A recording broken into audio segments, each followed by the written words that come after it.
Entre os séculos 3 e 10, os maias se estabeleceram na região onde hoje se localizam os países Guatemala, Belize, Honduras, El Salvador e parte do México. A civilização maia ficou conhecida por desenvolver cidades com uma estrutura urbana avançada, com diversos tipos de edifícios e centros cerimoniais, utilizados para o comércio e para os rituais religiosos. Nessas cidades, o poder político era exercido por um líder religioso, considerado pelo povo um representante dos deuses. As cidades mais importantes foram Mayapán, Tikal, Palenque e Chichén Itzá. A civilização maia desenvolveu conhecimentos nas mais diversas áreas, como na astronomia, matemática e arquitetura. Os conhecimentos na área de astronomia possibilitaram a elaboração de dois tipos de calendários. Um deles, conhecido como Raab, foi criado com base no movimento de rotação do Sol e totalizava 365 dias. O outro calendário era apenas para os rituais religiosos. Os maias desenvolveram um sistema de escrito formado por cerca de 800 sinais, que podiam representar sons, ideias ou objetos.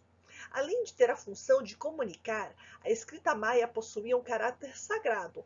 Por isso, os escribas dedicavam tempo para aprimorar suas mensagens por meio de símbolos ricamente adornados. Essa placa está com alguns dos ideogramas que eram utilizados pelos maias. E nesse pingente estão os ideogramas que representam as iniciais T, Z e F, que são as iniciais do meu nome. Os maias desenvolveram um artesanato bastante rico. Eles fabricavam uma espécie de papiro com as fibras do cacto ágave. Desse cacto, eles também retiravam corante para tecidos, fibra para cordas. A parte interna desse cacto é comestível e do broto do ágave eles fabricavam uma bebida alcoólica utilizada até hoje, chamada de tequila. Assim como os olmecas, os maias também não chegaram a encontrar os europeus. Muitos afirmam que essa civilização desapareceu. O que aconteceu de fato é que eles foram incorporados ao Império Azteca. Não se sabe ainda se foi por problemas climáticos ou por guerras, mas os maias precisaram migrar de suas cidades. Por isso, eles foram incorporados aos aztecas. Mas ainda existem descendentes dos maias atualmente no México, que procuram manter aspectos da sua cultura. Por exemplo, o jogo da pelota, que é representado em festivais e em parques temáticos de preservação da cultura maia. Esse jogo era um ritual para agradar aos deuses.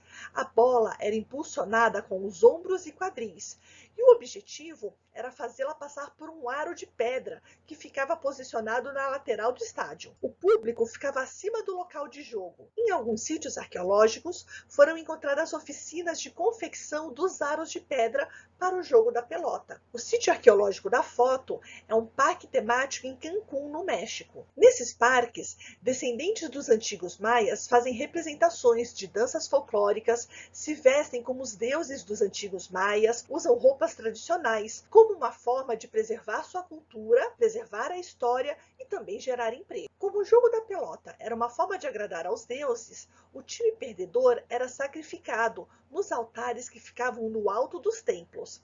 Em toda a cidade maia tinha esses templos, para rituais religiosos e sacrifícios aos deuses.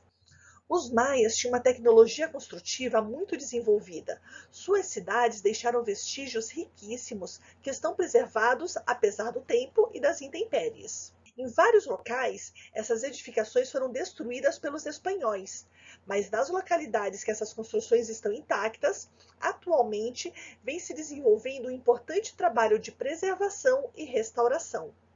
As cidades maias eram cidades-estado e estavam em constante guerra umas com as outras.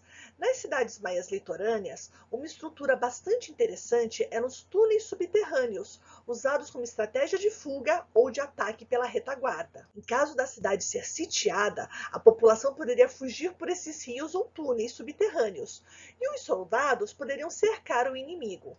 Esse rio subterrâneo passa por baixo do Parque de Xcaret, que foi construído sobre uma antiga cidade maia, com o objetivo de preservar esse importante sítio arqueológico. Atualmente, é possível nadar nesse rio, passando por baixo da cidade e saindo numa piscina que dá no mar. Tanto os túneis quanto os rios subterrâneos tinham aberturas para a entrada de luz e ar, para que ninguém se perdesse lá dentro.